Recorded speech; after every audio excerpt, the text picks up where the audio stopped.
Welcome back to Management Development Unlocked. I'm really glad that you're here. Please remember to support the show by subscribing, commenting, and sharing. Today, I have Cath Song with me. Cath, welcome to the show and congratulations on 1 year at Baidu USA. You have a very impressive background, so please tell us, who are you and what do you do? Thank you, Eric. Thank you for having me. So my name's Cath Song. I'm now working as the HRBP in Baidu USA site, and I have been working in HR for over 6 years and happy to continue my journey here. So tell us a little bit about Baidu. Who is Baidu USA? What do they do? Yeah, so basically Baidu is one of the biggest search engine in the world, just like Google, and we consider ourselves also as one of the competitor of Google. So in the China market, let's say APAC market, people actually treat Baidu as the eastern version of Google. And we does everything Google does, including search engine, website, different type of AI-related application, and we're now emphasizing a lot on the AI-generated topic, such as we have something pretty much similar to ChatGPT. We built a large language model called ErnieBot, and we are still on our journey to cultivate a greater picture about AI and robotics. Oh, that is amazing. I had no idea that Baidu was a competitor to Google. So already we're 2 minutes in and I'm learning things. So this is good stuff. Nice. Thank you. Well, today our topic is HR in tech, and I've got a number of questions for you around that. So you ready to jump in? Yep. All right, let's do it. So I'm curious about your journey into becoming an HRBP. And for those who aren't sure, an HRBP is a human resources business partner. So how did you become an HRBP, and what's your background? Thank you, Eric. So basically, my journey of HR starting from Rutgers University. So in the master program of HR, I built my foundation knowledge in HR in that. And then right after I graduated, I joined Shell China as an HRBP, and that was a generalist role. It was a very valuable experience. I managed to navigate through the nuance of a global company in a complex market and adjust the HR strategy to suit local requirements. And then after 2 very productive years, and I transited to Schneider Electric China. It was here I discovered a deeper passion for talent acquisition. It was there I discovered a deeper passion for talent acquisition, understanding the intricacy of hiring and optimizing my recruitment process. And then to diversify my expertise beyond HR and delve into a broader business landscape. At the second years, actually, when I was working in Schneider Electric China, I was thinking of pursuing an MBA degree just to get to know a little bit better than HR and wider my understanding to the whole business world. So I got into MBA program at Johns Hopkins University, and this really enriched my perspective and emphasize the synergy between HR and overall business strategies. And later on, as fate would have it, at my second year in Johns Hopkins, one of the opportunities within a robotics startup in Atlanta represented itself to me. And then I started working there as a remote worker. That was the first full-time working experience I had in US. And there was an unexpected company dynamic, like a crisis, led me to a step up. And there was like a unexpected company dynamic, like a crisis, led me to step up and rebuild the whole HR team for myself. So that's when I got promoted to the HR manager. And from there, I developed a more robust strategy from scratch. Then moving forward, the journey took a very exciting turn when Baidu reached out to me. And now as your HRBP for the Sunnyvale site, every day present unique challenge and give the tech-centric and innovative environment. And that was pretty much my story. Wow. So I had no idea that Schneider Electric was global. I thought it was just a U.S. thing. So that's really it's actually interesting. a French company. Yeah, that's really interesting. Cool. So you've got an amazing background, including a couple of very interesting universities in your back pocket. So that is really neat. So since the audience for this show is new managers, I'm interested to know, what should a new manager know about HR? So I'm new to Baidu USA. I come to the Sunnyvale site and I meet you. What are some things I should know as a new manager working with an HRBP? Of course, that was a great question.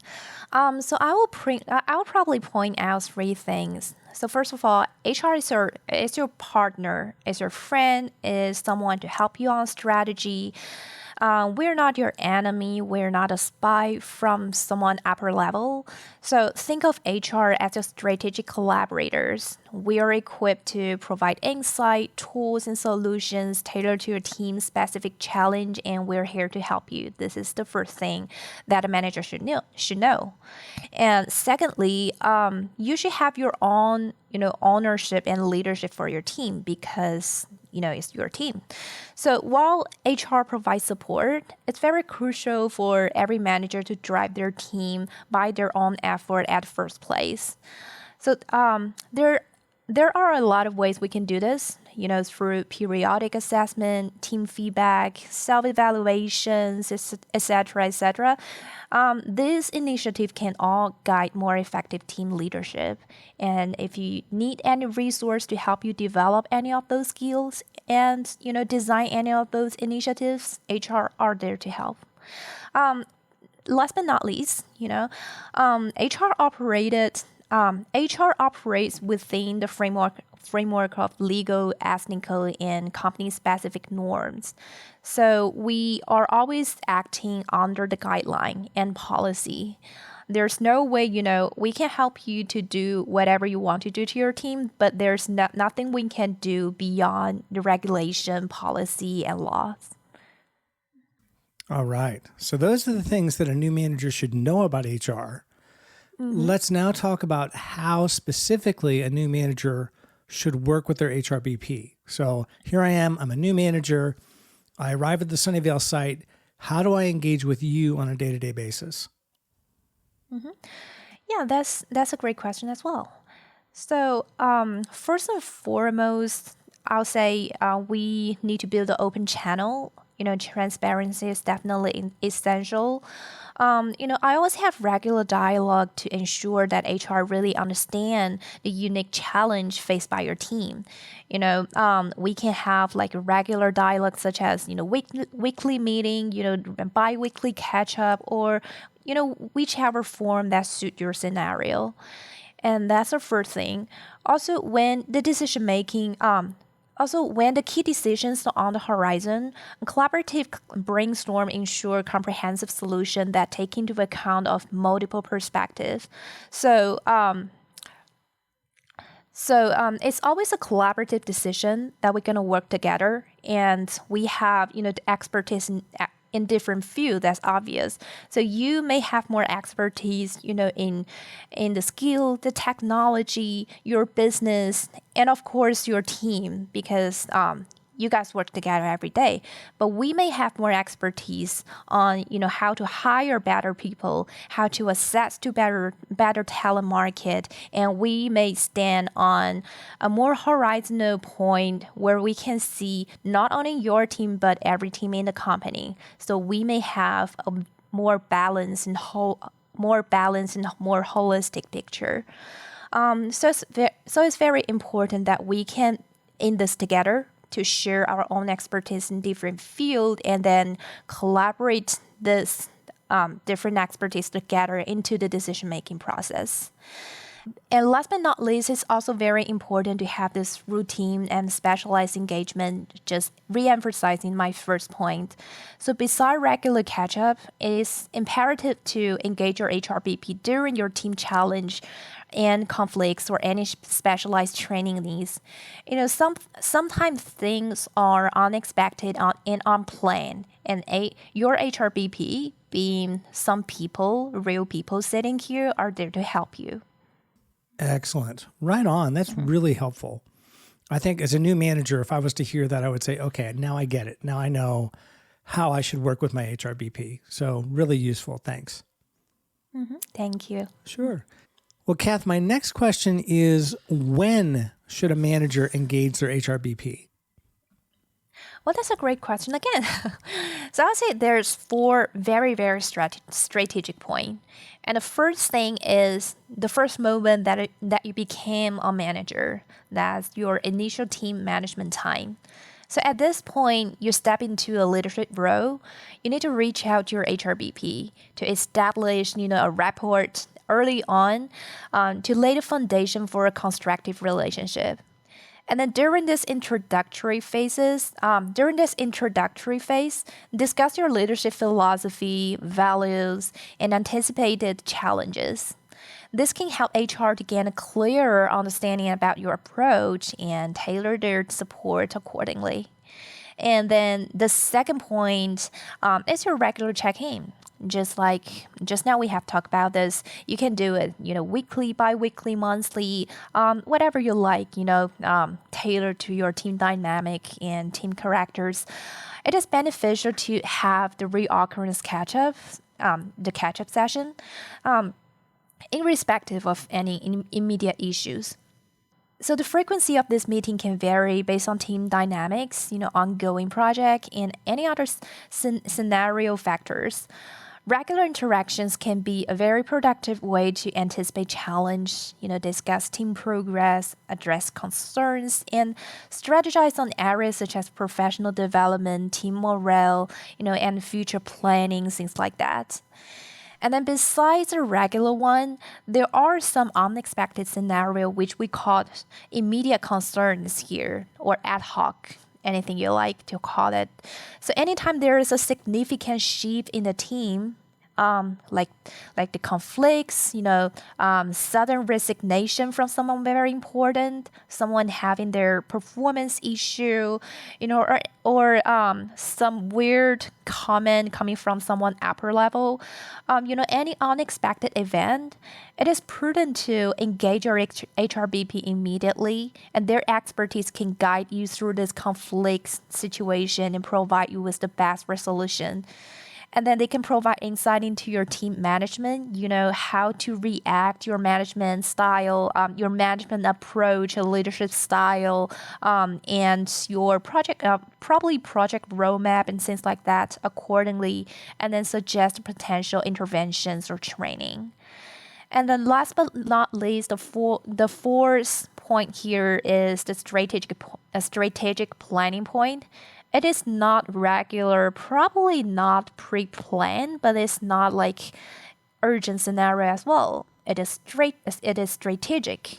So if you're considering your team expansion, we are earning a lot this year. We have earning beyond our target 200%, something like that. So we are considering, expand our team twice the size, or, the senior leader is leaving the company. So we're considering a role switch or other significant, structural change.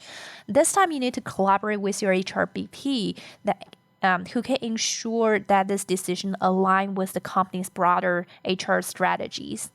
We can offer insights to best practice, how to twist it in the recruitment strategies and training plans, and we may propose the best team structure to suit into your strategy change accordingly. So beyond those 4 points, never forget we should have instant feedback and continuous improvement process. It's very important to, utilize your HRBP when seeking feedback about your leadership style or wanting to implement new managerial technologies. They can provide resources, we can provide training suggestions, or even, I want to know how I did. I want to know if I'm a good manager. And we can facilitate a 360-degree feedback sessions or any technique that can help you better understand your leadership style. I imagine that part of being a good HRBP is being a good coach as well. Is that true? Yeah, of course.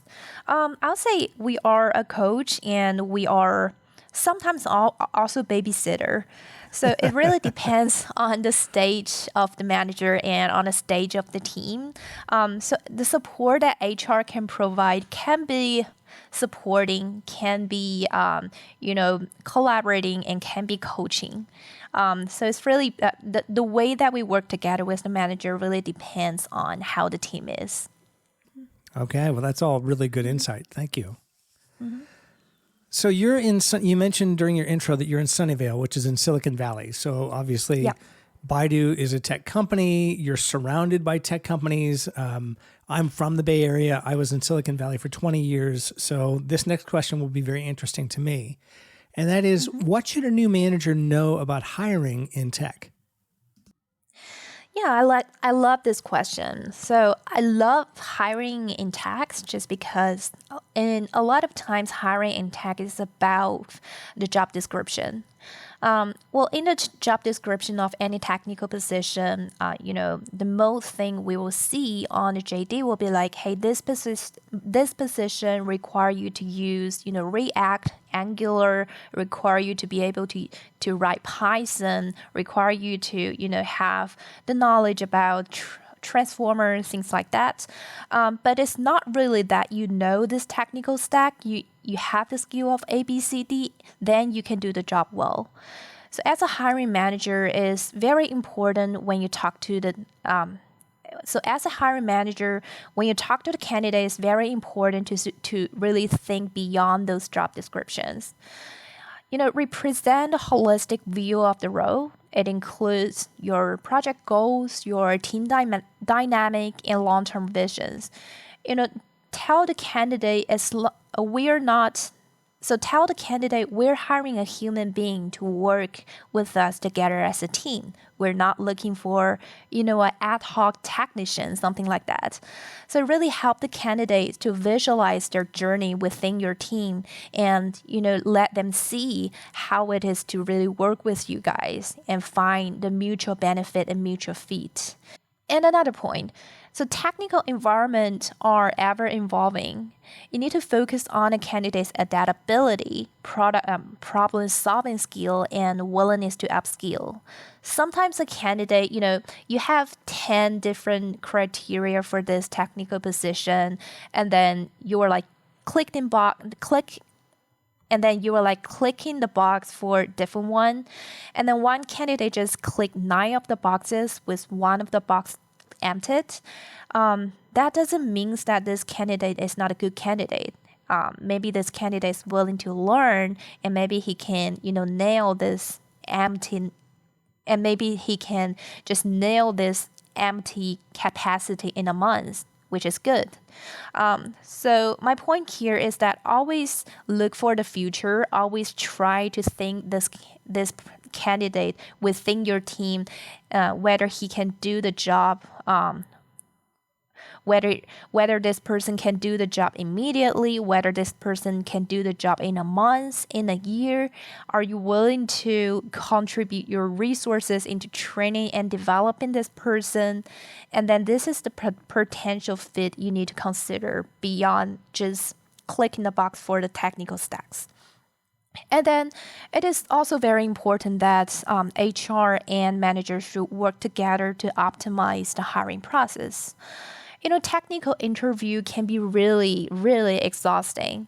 I was hiring for a tech lead position, and one of the candidates have passed through over 10 different, technical interview, and he was exhausted. So at this time, I was thinking that how we can work together to, optimize the process and, maybe combine 3 to 4 different round of interview into one panel round, or some other initiative like convert some face-to-face interview into offline assessment and into offline home assessment or something like that. So it's really important to collaborate with HR to streamline the process and ensure that they're efficient while respecting the candidate's time and effort. Because you don't want the candidate to take 10 different interviews, take 2 hours home assessment, and then to went on site for 5 different times and give the candidates a no. So that's a room of relationship here, and we definitely don't want it. I couldn't imagine 10 interviews. Were those all on the same day? No, of course not. When I interviewed at Apple, I think I had 8 or 9 interviews, and it was exhausting. Yeah, they really grilled me. And they scared me because they started asking technical questions about HTML and XML and languages that I'm not really familiar with.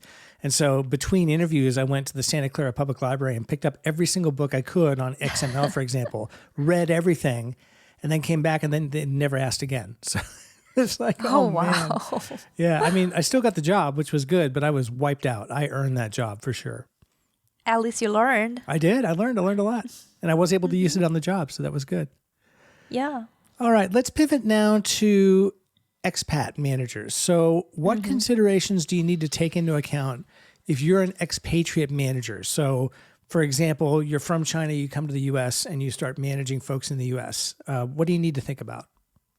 Sure. So we definitely deal with a lot of scenario like this. And the first and foremost factor we need to consider here is the money. So the same money definitely means different thing, and definitely means different thing in different countries. So when we considering like how much money we are offering to this position, what's the compensation package we're designing here, we definitely need to combine a lot of factors, including cost of living, exchange rate fluctuations, cost of relocations, things like that. Because sometimes a certain pay level in the country A does not really means the same thing of this same amount of money transfer into country B.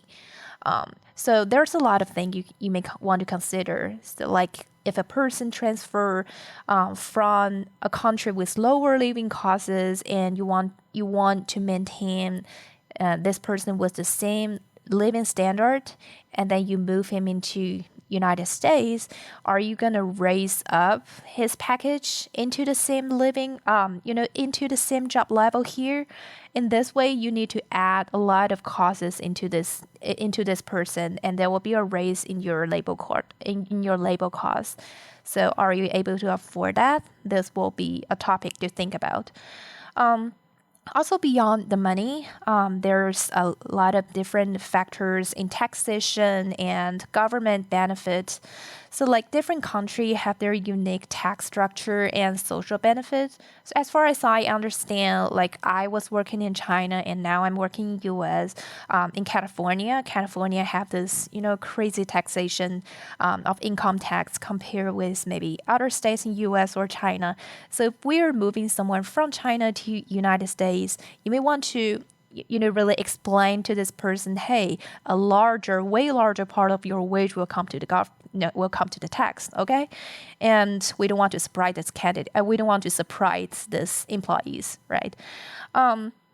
So this is more about the explanation and communication part, and also here we have 401k and pension plan, and in China or in other countries we may have other different type of social welfare program that you want to put a part of your paycheck into that.